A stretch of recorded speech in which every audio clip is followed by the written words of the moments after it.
नमस्कार, आप देख रहे हैं फेयर गेज।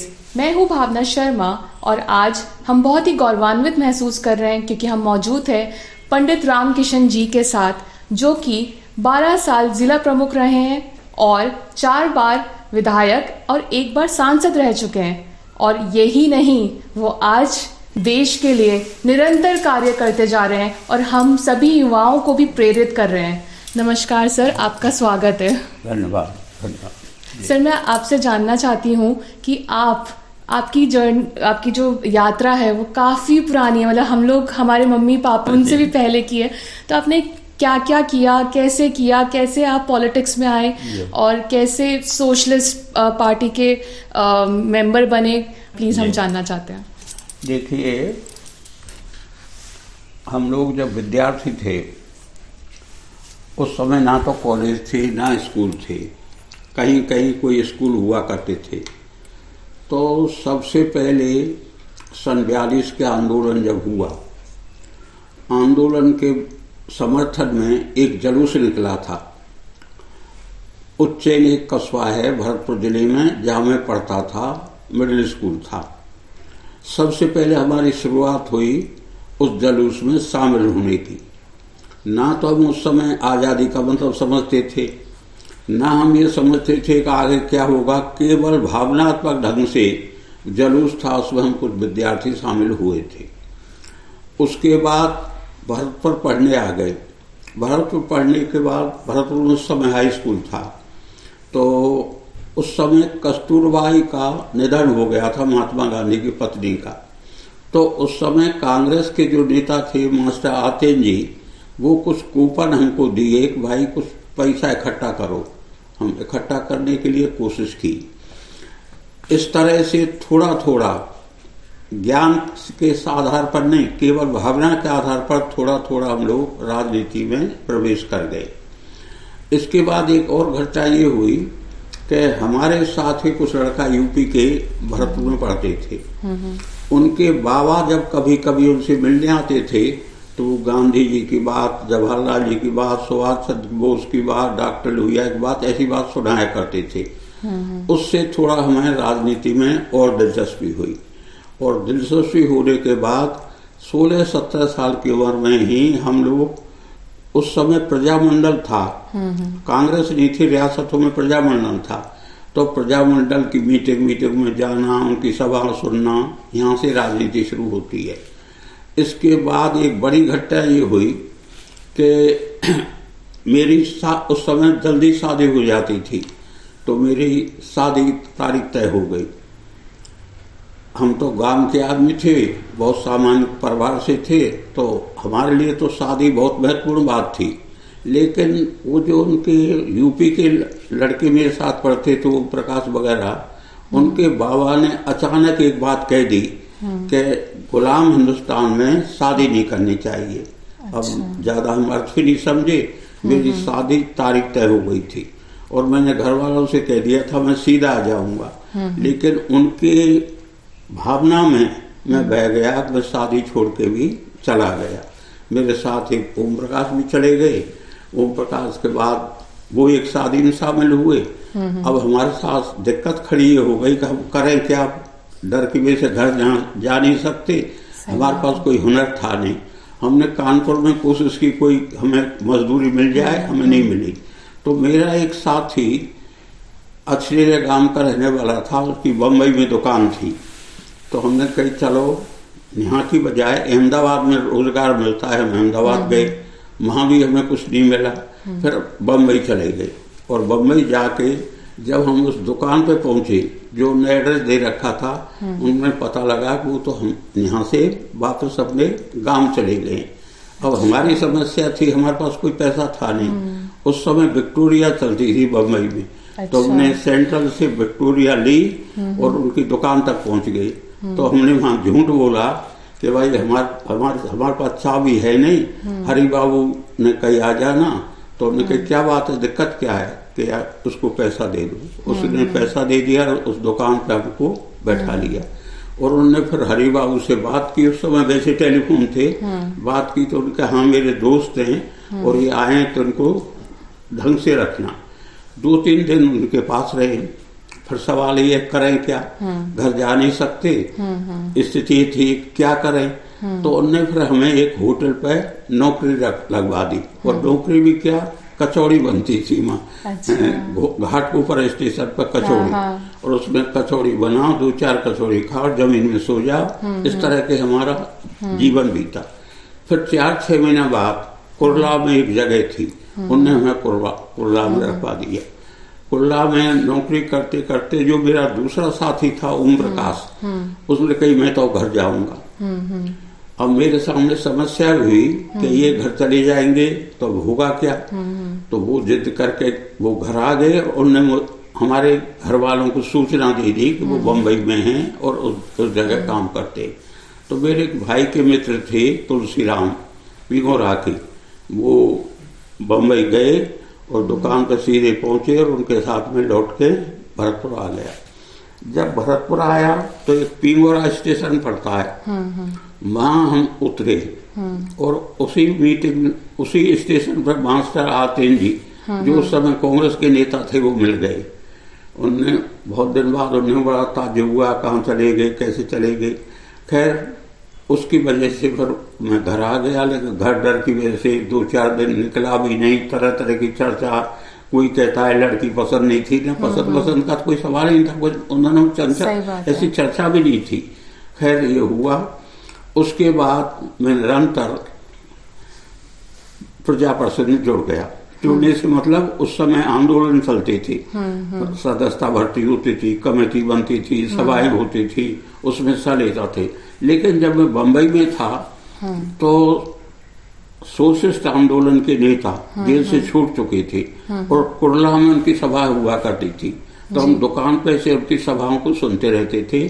तो वहां से मुझे ये लगा कि कांग्रेस के भीतर, कांग्रेस सोशलिस्ट पार्टी है, ये देश के लिए ज्यादा काम करेगी। हमारा दिमाग बन गया कांग्रेस सोशलिस्ट पार्टी देश के लिए ज्यादा काम करेगी। मैं इनडायरेक्ट तौर पर, बाकायदा नहीं, लेकिन उससे जुड़ गया। फिर जब सन 47 देश आजाद हुआ और कांग्रेस सोशलिस्ट पार्टी कांग्रेस से अलग हुई, तो मैं भी यहाँ कांग्रेस से अलग हो गया। उस दिन भी मेरी शादी थी, जिस दिन ये फैसला हुआ, दूसरी शादी थी, उस दिन कांग्रेस से अलग हो गया। और उस दिन से ही फिर मैंने राजस्थान में सोशलिस्ट पार्टी अपने जिले में बनाई। दूसरे हमारे अलग अलग जिलों के साथी, जैसे कोटा में हीरालाल जैन थे, इधर नरेंद्र चौधरी थे, उदयपुर में, अलग अलग जिलों के सोशलिस्ट अलग अलग तरह से कांग्रेस से अलग होकर इकट्ठे हुए। फिर राजस्थान में सोशलिस्ट पार्टी बनी। फिर सन 58 में सबसे पहले भरतपुर का जयपुर में सम्मेलन हुआ था। डॉक्टर लोहिया आए थे हर साल सालाना सम्मेलन में। मुझे डॉक्टर लोहिया ने कहा कि नहीं, तुम्हें अध्यक्ष बनना चाहिए। मैं उस समय हमेशा अलग रहता था, क्योंकि हीरालाल जैन वगैरह मुझसे उम्र में बड़े थे। मैं सोचता इनको आगे रखना चाहिए। कहीं नहीं, हीरालाल ने तो मुझे बनाया अध्यक्ष और हीरालाल जी जैन को बना दिया सेक्रेटरी। सन 58 में फिर हमने राज्यव्यापी एक आंदोलन किया। और वो राज्यव्यापी आंदोलन क्या था कि राजस्थान की उस समय की जो समस्याएं थी, 20-25 समस्याएं, उनको लेकर राजस्थान भर में जागरण किया। और अंत में उन मांगों को समर्थन में हम लोगों ने गिरफ्तारियां दी। तो सन 58 में मैं यहाँ जयपुर में गिरफ्तार हुआ। 3 महीना की सजा हुई उस समय। तो 3 महीना की सजा होने के बाद जब छूटा तो मैं अध्यक्ष हो गया था। फिर दूसरी साल एक फिर आंदोलन हुआ, उसमें वो राष्ट्रव्यापी आंदोलन था, उसमें मैं शामिल हुआ। तो फिर वहां सेवर जेल भरतपुर में रहा 3 महीना। इधर सन 62 आ गया। तो सन 57 में मैंने पहला चुनाव लड़ा था विधानसभा का। उस समय हमारा चुनाव था बरकापिल। उस समय डबल मेंबर कॉन्स्टिट्यूंसी हुआ करती थी, एक जनरल और एक रिजर्व। तो मेरे साथ रिजर्व में एक नत्था सिंह नाम की जाटव था और मैं जनरल पर था। वो उन दोनों में चुनाव महीनों चलते थे, ऐसे एक दिन छोड़ के एक दिन, एक दिन छोड़ के एक दिन, इस तरह चुनाव चलते थे। तो हम एक दिन चुनाव वोट डालते थे, दूसरे दिन मौका मिलता था जब सभा करते थे, तीसरे दिन फिर बूथ पर पहुंचते थे। क्योंकि मैं चुनाव लड़ रहा था साइकिल पर, उस समय साइकिल पर, और 3 से 3.5 गांव थे। खैर चुनाव हुआ। चुनाव में अंत में चुनाव के 10 दिन पहले मेरा चुनाव चिन्ह बदल दिया, चुनाव चिन्ह। अच्छा। इधर क्या हुआ कि उस समय वोटर क्या कर रहे थे, राजा मान सिंह मेरे मुकाबले में थे, कांग्रेस के थे विष्णुप्रिय शास्त्री, और राजा मान सिंह मेरे मुकाबले में थे। तो हुआ क्या कि वोटर क्या करते थे, एक वोट मुझे दे रहे थे, एक वोट मान सिंह जी को दे रहे थे। मान सिंह जी को नदबई में जब पता लगा बन के मैं तो हार जाऊंगा, तो उनने तो उनके वोटर रोका, इधर हमारा चुनाव चिन्ह बदल दिया, और उसके बाद मैं चुनाव हार गया। चुनाव क्यों 8 दिन पहले चुनाव चिन्ह बदला, साइकिल पर हम कलेक्टर पास पहुंचे, भाई हमारे पास कोई इलाज नहीं है। हमने यहाँ चिरंजीवी लाल वकील किया अग्रवाल, उनका ये तो इलेक्शन कमीशन फैसला करेगा, नतीजा हुआ चुनाव खत्म। फिर 62 का जब चुनाव हुआ तो मैं वैर विधानसभा से चुनाव जीता। उस समय मैं अध्यक्ष भी था और विधानसभा चुनाव भी था। फिर 67 में विधानसभा से वैसे ही चुनाव जीता। 72 में फिर जब चुनाव हुआ तो एक तो बांग्लादेश बना था, कांग्रेस की हवा थी बहुत ज्यादा। दूसरा क्या था कि हमारे कुछ साथी जो कांग्रेस में से मेरे साथ आ गए थे, बाद में वो एंड टाइम पे हमारी पार्टी को छोड़ के चले गए। पार्टी छोड़े, उसका नतीजा हुआ वहां मैं चुनाव हार गया। तो एंड टाइम पे 10 दिन पहले छोड़ी उन्होंने पार्टी। लेकिन ये 72 में हुआ। 74 में फिर क्या हुआ, भरतपुर का राजा ब्रिजेंद्र सिंह विधायक थे, उनने इस्तीफा दे दिया, वो सीट खाली हो गई। तो 74 में बाई इलेक्शन लड़ा। वो बाई इलेक्शन ऐसा था, हिंदुस्तान में अब तक ऐसा बाई इलेक्शन कभी नहीं हुआ। हर मोहल्ले में तो मंत्री थे, हर जाति का मंत्री। हरदीप जोशी मुख्यमंत्री थे, उनने मुझसे कुछ गांव रह गए, उनसे कोई गांव नहीं रहा, वो गांव जा रहे थे। और अमर उजाला अखबार निकला था, उसने लिखा था मुकाबला रामकिशन और हरदेव के बीच, इस तरह का वो कंटेस्ट था। खैर मेरे पास कोई ज्यादा साधन थे नहीं, एक पुरानी गाड़ी थी, एक यहाँ से सूर्यनारायण चौधरी जो बाद में मेरे नियम मिनिस्टर बनाए उनकी गाड़ी थी, और उस समय कांग्रेस पास सैकड़ों गाड़ी। जैसे जाटों का गांव था तो वहाँ जाट एमएलए मंत्री, जैसे रामनारायण चौधरी जगहीने में था, कमला बेनीवाल बांसी में थी। मतलब जहाँ जिस जाति का बाहुल्य था वहाँ उस जाति का मंत्री। मैं रात को आया और बनते जब जीत तो सकते नहीं, और 4 मुख्यमंत्री आ गए। नारायण दत्त तिवारी मिल गए मुझे, उनने कहा हमारी मजबूरी है, क्यों वो हमारे सोशलिस्ट पार्टी में से पुराने जान पहचान के थे। उन्होंने कही मजबूरी है क्योंकि उस समय मिड टर्म होने वाला था उत्तर प्रदेश में, इसलिए सब लोग जोर लगा रहे थे कि राजस्थान में उपचुनाव में अगर कांग्रेस जीतती है तो वहां उसको फायदा होगा। खैर उस उपचुनाव का रिजल्ट ये हुआ कि हरदेव जी ने जैसे मुझे बहुत ज्यादा पूरी कोशिश की थी, उनने ही सुबह टेलीफोन किया, बधाई आप जीत गए। मैं सो गया था, ये मान के जीत तो सकते नहीं, सो गया था। तो उन्हें 5 बजे करीब मुझे टेलीफोन किया, बधाई आप जीत गए। खैर उसके बाद 74 का चुनाव हुआ, उसमें मैं जीता। और 77 में इमरजेंसी लग गई, तो 75 में इमरजेंसी लग गई। उसके बाद मैं गिरफ्तार हो गया और पूरे 19 महीना जेल में रहा। हमारे बहुत से लोग तो माफी मांग गए, RSS जनसंघ के बहुत लोग माफी मांग गए थे, लेकिन हम भरतपुर के 3 आदमी थे, एक मैं था, एक उस समय हमारा अध्यक्ष था महेंद्र सिंह और एक मदन लाल आजाद। हम तीनों लोग थे, मीसा में रहे पूरे टाइम।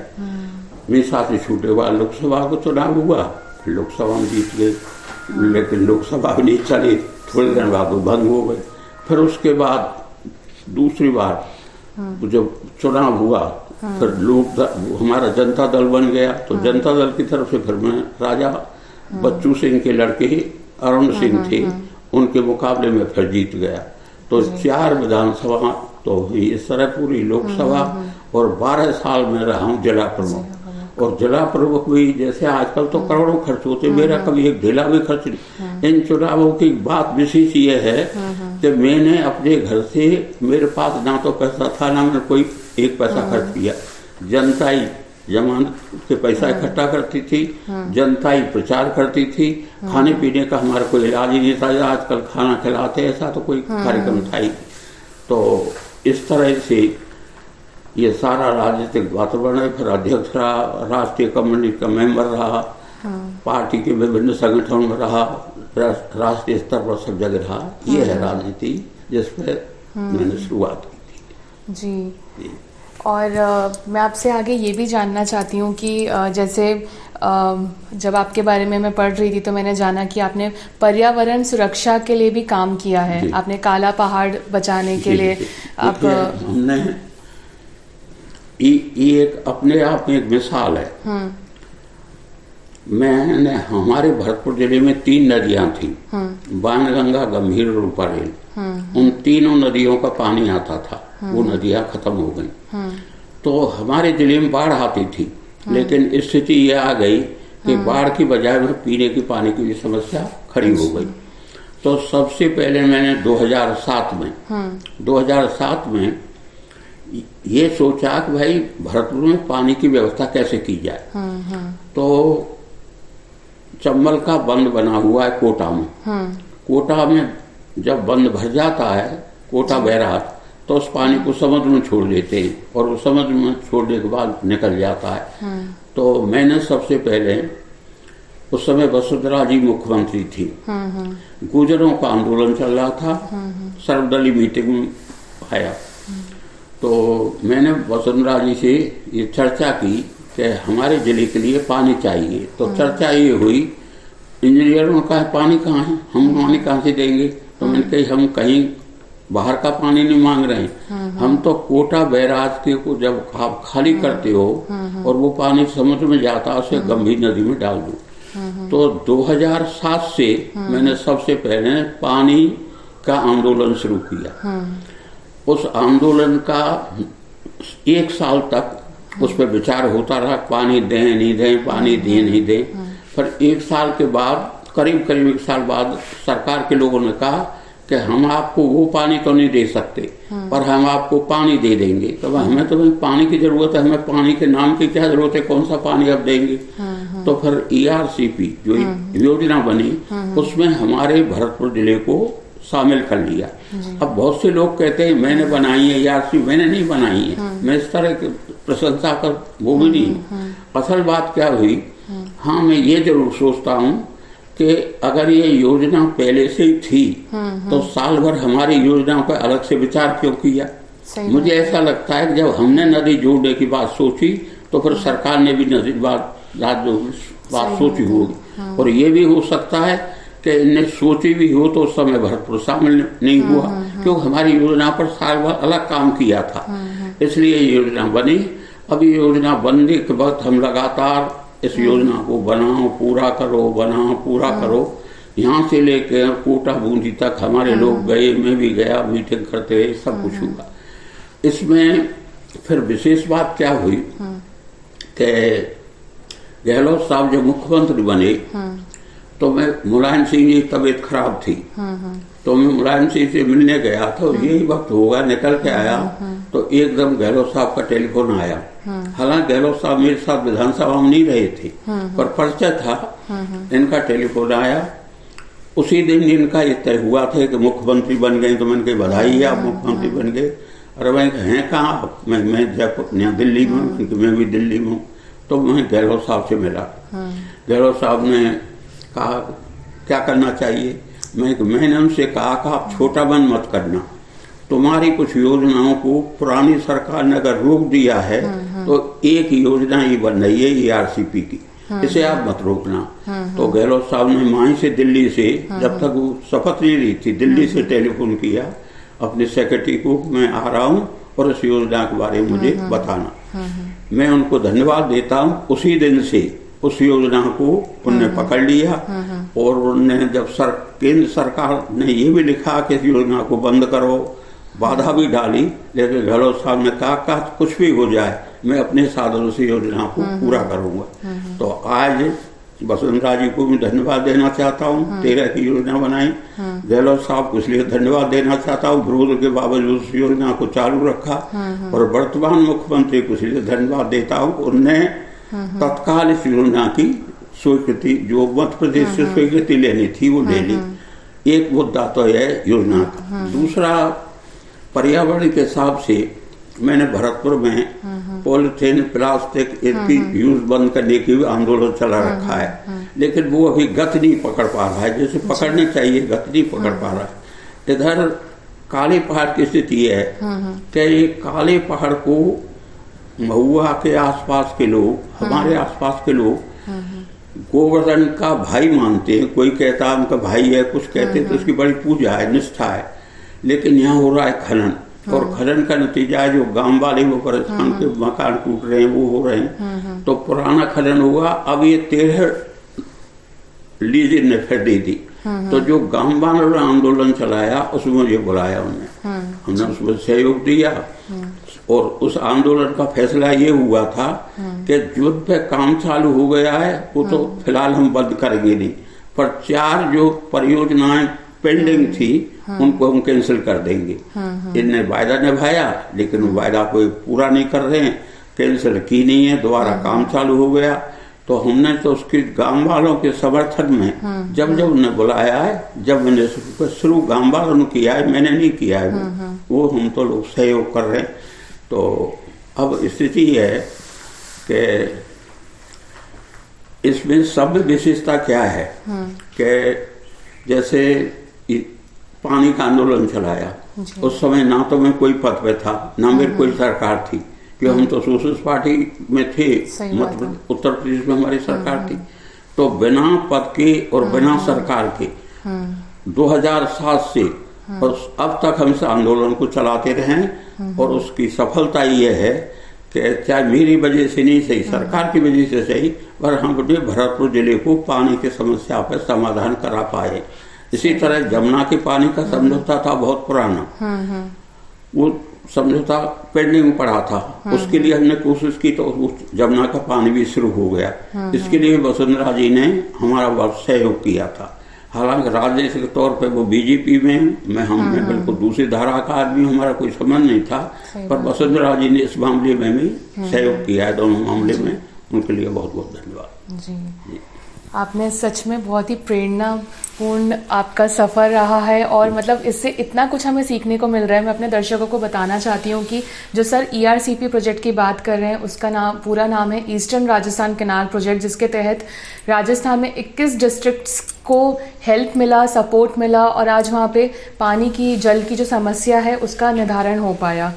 आगे बढ़ते हुए मैं आपसे आगे जानना चाहती हूँ कि मैंने सुना था कि जैसे नेपाल के जो लोकतंत्र के लिए आपने उनके मतलब जो स्ट्रगल है उनके लिए भी आपने काफ़ी योगदान दिया है, उसके बारे में। ऐसा था कि इमरजेंसी से पहले BP कोइराला जो वहाँ के प्रधानमंत्री थे नेपाल के, वो निर्वासित जीवन बिता रहे थे हिंदुस्तान में। हालांकि कोइराला ने हमारे आज़ादी का आंदोलन में हिस्सा लिया था।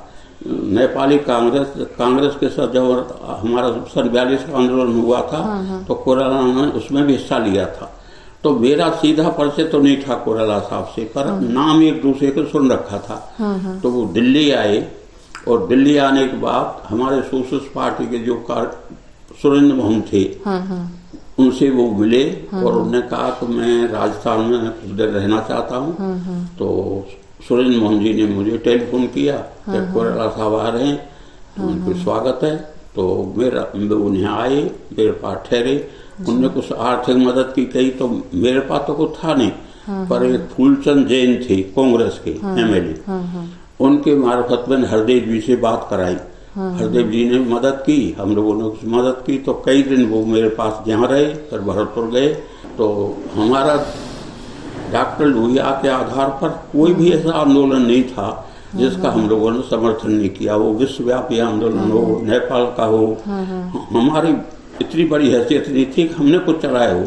ये सब कुछ जो कार्यक्रम चलते थे डॉक्टर लोहिया की प्रेरणा से और उनके निर्देशन में चलते थे। जी। आप आर्टिफिशियल इंटेलिजेंस की वजह से जो शिक्षा में जो अंतर आ रहा है ग्रामीण में और शहरों में, उसके लिए भी आप योगदान दे रहे हैं कि उसको कैसे कम किया जा सकता है, उसके बारे में। मेरा कहना ये है कि 21वीं सदी में 3 चुनौती हैं सारे संसार के लिए, हमारे देश के लिए, सारे संसार के लिए। एक तो है आतंकवाद, जी। दूसरा है पर्यावरण और तीसरा है आर्टिफिशियल इंटेलिजेंस। आर्टिफिशियल इंटेलिजेंस के दोनों पक्ष है। अच्छे पक्ष को तो सब जानते ही हैं, लेकिन इसका अगर दुरुपयोग हुआ तो सारी सभ्यता नष्ट हो जाएगी, मानव जाति नष्ट हो जाएगी। तो मैं इस संबंध में केवल इतना ही समझा रहा हूँ लोगों को कि इसका आर्टिफिशियल इंटेलिजेंस का दुरुपयोग नहीं होना चाहिए। अब आज के अखबार में आपने पढ़ा होगा, चीन वाले ये रिसर्च कर रहे हैं कि इससे नुकसान क्या होगा, फिर साथ साथ उनसे ये पूछ रहे हैं कि इस नुकसान को रोका कैसे जाए। इस लाइन पे अगर ये चलता है तो ये सबसे अच्छा, बहुत ये क्रांति है, बहुत बड़ी क्रांति है। और ये परिवर्तन जो हुआ है, हो रहा है, वो इतना जल्दी हो रहा है, संसार समझ नहीं पाएगा कि होना क्या है दुनिया का। आर्टिफिशियल इंटेलिजेंस बिना ड्राइवर के कार चलेंगी, और बिना ड्राइवर के कार चलेंगी, करोड़ों बेरोजगार होंगे, तो उनके लिए विकल्प तलाश करो। इंटेलिजेंस यहाँ तक भी पहुंच गई है कि आपका रोग क्या है, इसके इलाज क्या है। जब यहाँ इसकी जानकारी हो जाए कि मेडिकल प्रोफेशन के लोग बेरोजगार होंगे, तो मेरा कहना है कि इसका विकल्प ही जल्दी से जल्दी तलाश करना चाहिए। शिक्षा के क्षेत्र में और इससे नुकसान हुआ, सबसे ज्यादा नुकसान होगा गरीब लोगों के पास, क्यों ना तो उनके पास इंटरनेट है, ना उनके पास बिजली है। तो जो डेटा इकट्ठा किया जाएगा उसमें उनका तो कोई योगदान ही नहीं होगा। तो ये सारे खतरे हैं, इस पर हम संकेत कर रहे हैं। बाकी टेक्नीशियन का काम है, हम तो इतना ही कर रहे हैं।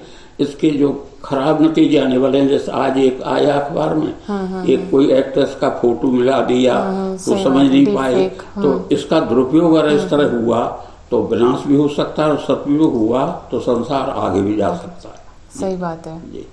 सर, मैं आपसे जानना चाहती हूँ कि क्योंकि हमारे बच्चे आपको देख रहे हैं, कोई ऐसा खास पल आपकी पूरी जिंदगी में से जो आप उनके साथ साझा करना चाहते हैं? देखिए, बच्चों के लिए तो आज सबसे बड़ी जरूरत जो है वो चरित्र की और उच्च शिक्षा की है। हम कई मामलों में बहुत आगे बढ़ रहे हैं, लेकिन जो हमारे मानवीय रिश्ते हैं और हमारा चरित्र है, उसमें व्यापक गिरावट आ रही है। सही बात है। इस पर सब लोग सोच भी रहे हैं, लेकिन इस पर जो काम होना चाहिए काम नहीं हो रहा है। तो मैं तो बच्चों से यही कहना चाहता हूँ कि पढ़ाई लिखाई आप करो, अच्छे नंबर लाओ, अच्छी शिक्षा प्राप्त करो, पर उसके साथ साथ आप अपने आप को प्यार करना सीखो। अपने आप को प्यार से मतलब है कि अगर मैं अपने आप को प्यार करूंगा तो इसका मतलब ये हुआ कि अगर मेरे कोई बीमारी है तो जल्दी इलाज कराऊंगा, अगर मैं कमजोर हूं तो खाने पीने में सुधार करूंगा। प्यार का मतलब ये है कि मैं कोई गलत काम नहीं करूंगा, क्योंकि गलत काम करूंगा तो बदनाम होऊंगा। तो मेरा संदेश ये है सारे मानव जाति को, बच्चों को, सबको, कि सबसे पहले अपने आप को प्यार करना सीखें। अपने आप को प्यार करना सीखेंगे तो समाज में व्यापक सुधार होगा। जब हर आदमी अपने आप को प्यार करेगा तो बदनामी से बचेगा, बुराई से बचेगा, तो अच्छे समाज का निर्माण होगा। बहुत ही महत्वपूर्ण बात बोली आपने। सर, जैसे हम बात कर रहे हैं समाजवाद की, और आप एक लिविंग लेजेंड है समाजवाद में, और भारत में समाजवाद को लेकर काफ़ी सारी बातें चल रही हैं, उसके बारे में आप क्या कहना चाहते हैं? देखिए, समाजवाद का सीधा मतलब ये है कि जो सबसे ज़्यादा शोषित है उसे सरकार में, समाज में बराबर का दर्जा मिलना चाहिए। यह है उसका मौलिक सिद्धांत। अब इसको अमल में लाने के तरीके अलग अलग हैं। अलग तरीके क्या हैं? एक तरीका तो यह है कि समाज में समता लाने के लिए जो शोषक वर्ग है उसको हिंसा के द्वारा खत्म कर दिया जाए, जो कम्युनिस्टों की विचारधारा थी। जैसे लोग कम्युनिस्ट और समाजवाद को मिला लेते हैं, उसमें फर्क यह है कि कम्युनिस्ट विचारधारा ये कहती है शोषकों का विनाश कर देना चाहिए, चाहे हिंसा करनी पड़े, कुछ भी करनी पड़े। और इसका जहाँ जहाँ क्रांति हुई है, रूस की क्रांति, चीन की क्रांति, वहाँ करोड़ों लोग मारे भी गए। समाजवादी इस संबंध में उनसे ये अलग करते हैं कि लिबरल डेमोक्रेसी के अनुसार भी हम समता ला सकते हैं, लिबरल डेमोक्रेसी के अनुसार। और अब इन दिनों में फासिज्म, कम्युनिज्म, इन दोनों का योग खत्म हो गया। अब चल रही है लिबरल डेमोक्रेसी। लिबरल डेमोक्रेसी की वजह से सारे संसार में आपने देखा होगा काफी समानता आ चुकी है, काफी समानता। लेकिन कुछ समाजों में अब भी बहुत विषमता है। जैसे हमारा देश है, अमीर और गरीब का फर्क बहुत ज्यादा है। आज का जो संकट है दुनिया का, उत्पादन का संकट इतना नहीं है जितना गैर बराबरी का संकट है। जितनी ज्यादा गैर बराबरी होगी उतनी ज्यादा उत्पादन कम होगा। क्यों उत्पादन कम होने का कारण ये है, जब लोगों के पास खरीदने को पैसा नहीं होंगे तो फिर उत्पादन होगा कैसे। तो हम समाजवादी लोग जो सोचते हैं वो सोचते हैं कि हमें समता लाने के लिए एक जगह आर्थिक क्षेत्र नहीं, कई तरह की विषमता है, नर नारी की विषमता, जाति की विषमता, रंग की विषमता, इन सब विषमताओं को खत्म करके जो समाज बनेगा वो समाजवादी समाज होगा जी, वो समाजवादी समाज होगा। बाकी जैसे मार्क्स ने तो एक बात कही थी कि दुनिया में दो वर्ग रह जाएंगे, शोषक और शोषित। लेकिन अब ये जो मध्यम वर्ग पैदा हुआ है इसकी कल्पना शायद उन्होंने सही नहीं की थी। और उस मध्यम वर्ग की वजह से हमारी जो धारणाएं हैं वो पूरी बदल गई हैं, पूरी बदली हैं। तो समाजवाद की व्याख्या तो लोग तरह तरह से करते हैं, वेदांत में करते हैं, कोई धर्म के आधार पर करता है, पर सीधा मतलब है कि जो शोषित है उसको समाज में बराबरी का दर्जा मिले, आर्थिक सामाजिक तरह से आर्थिक दर्जा मिलना चाहिए। जब तक वो दर्जा नहीं मिलता है वो उसके लिए जो संघर्ष करेंगे वो समाजवादी संघर्ष है। ये आपने बिल्कुल सही कहा है। सर मैं आपसे एक और बात जानना चाहती हूँ कि आपने संविधान को बनते हुए देखा है और जैसा गणतंत्र दिवस भी आने वाला है तो हम संविधान के बारे में बात करते हैं और जानना चाहते हैं कि आपके अनुसार संविधान में क्या फेलियर्स रहे, कितना वो सफल रहा, कितना असफल रहा और आज हम क्या कर सकते हैं उसमें। और देखिए संविधान जो है, जैसा कल लोकसभा में लोगों ने कहा है जी, केवल हिंदुस्तान ही एक ऐसा देश है जो स्वतंत्र होने के बाद 90-70 साल तक जिसका संविधान जीवित है जी। बाकी सारी दुनिया के देशों में कोई भी संविधान 50-60 साल से ज्यादा नहीं चला है। इसलिए एक बात हम कह सकते हैं कि हमारे संविधान ने हमारे देश की जो समस्याएं थी उनका समाधान किया है, इसलिए लंबी स्तर का हमारा समाधान चला है जी। अब इस समाधान इसमें संशोधन की जहाँ तक बात है, इसमें दो पक्ष है। जैसे हम लोग जब संविधान सभा बनी थी तो हमारे लोग उसमें शामिल नहीं हुए थे, क्योंकि हम उस समय समाजवादी संविधान चाहते थे जी। और समाजवादी संविधान का मतलब ये था कि हम ये चाहते थे कि जागीरें खत्म हो, मुआवजे दे दिए जाए, राजा की संपत्ति जब्त हो, राष्ट्रीयकरण हो, ऐसे मुद्दों को हम लाना चाहते थे। लेकिन उस समय की परिस्थिति के अनुसार, जो हमारे राजनेताओं ने संविधान बनाया, खासतौर पर गांधी जी ने अम्बेडकर की सिफारिश करके संविधान, डॉक्टर अम्बेडकर को लाकर जो संविधान बनाया, उसको मैं समझता हूँ कि उसमें आज भी पूर्णता है।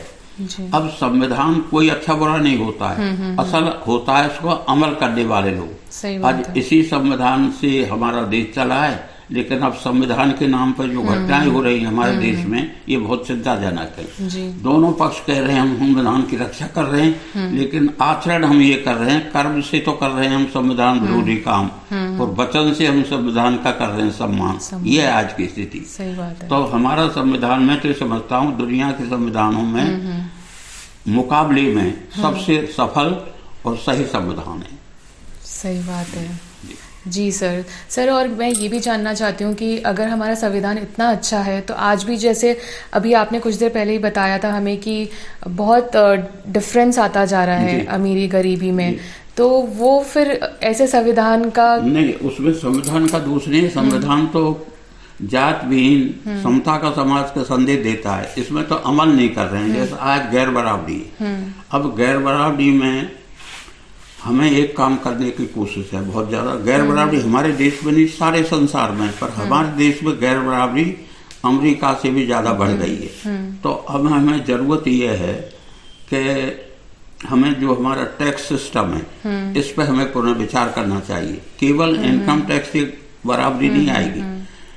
जिनके पास जो संपत्ति है, प्रॉपर्टी है, उस पर एक टैक्स लगना चाहिए। इधर हमारे जो आज के मतदाता हैं, ये जो करदाता हैं इनकम टैक्स वाले, इनकी संख्या जब एक तरफ तो ये कही जा रही है कि गरीबी में से 28 करोड़ लोग निकल गए, एक तरफ तो ये कही जा रही है जी। और दूसरी तरफ 80 करोड़ लोगों को मुफ्त में अनाज दिया जा रहा है। तो अगर गरीबी खत्म हो गई तो मुफ्त का अनाज किस बात को दिया जा रहा है? इसका मतलब है एक चीज में गलत है। तो जब गरीबी खत्म हो गई है तो हमारा इनकम टैक्स का दायरा भी बढ़ना चाहिए। रेट बढ़ाने की बात नहीं कर रहा हूँ मैं, उसमें ज्यादा लोगों को शामिल करना चाहिए।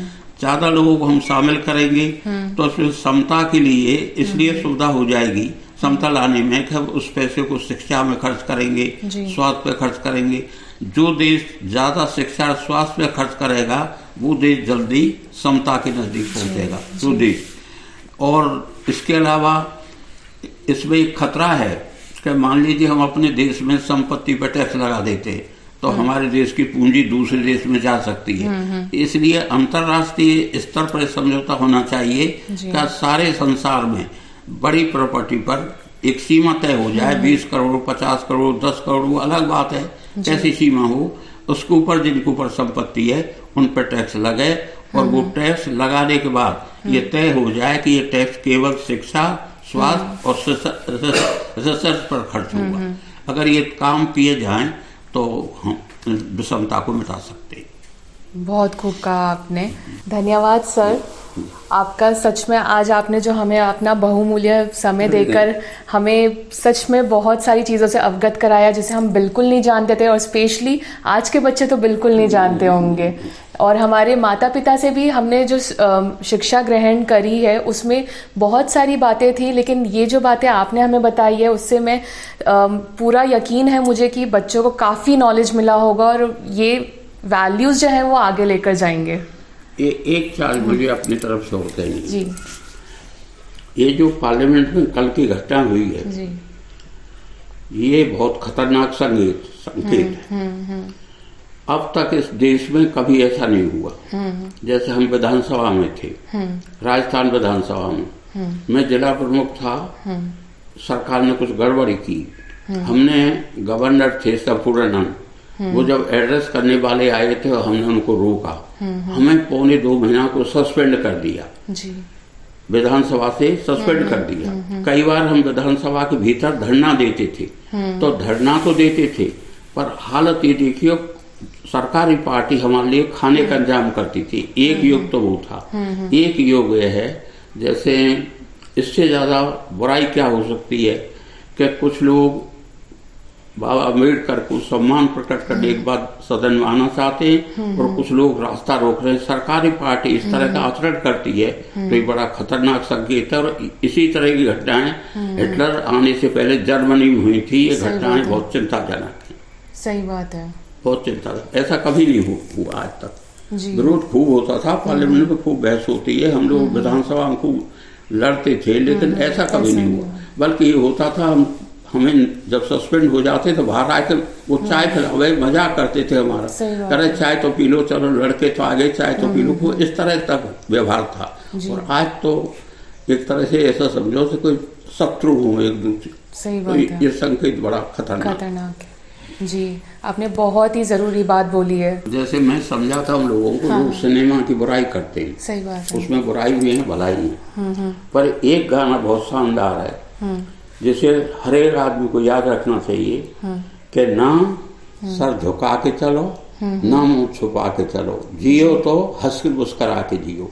इससे बड़ा संदेश गीता का भी नहीं है जो संदेश दिया है। इसका सीधा मतलब ये है, जब मुंह छुपा के नहीं चलोगे इसका मतलब आप कोई बुराई नहीं कर रहे हो, और सर झुका के नहीं चले उसका मतलब है आप दास्ता स्वीकार नहीं कर रहे हो, आप अपने व्यक्तित्व की रक्षा कर रहे हो।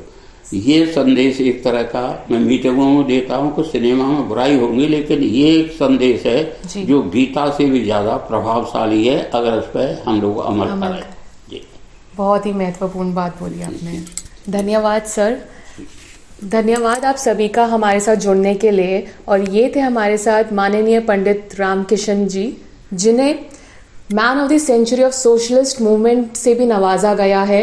और आप सभी को मैं जानती हूँ कि बहुत ही अच्छा लगा होगा इनसे मिलकर, इनकी बातें सुनकर, और आप अपनी ज़िंदगी में भी इसको प्रेरणा का स्रोत बनाएंगे और ज़िंदगी में आगे बढ़ेंगे। बने रहिए फेयर गेज के साथ। आप सभी को गणतंत्र दिवस की हार्दिक शुभकामनाएं। धन्यवाद।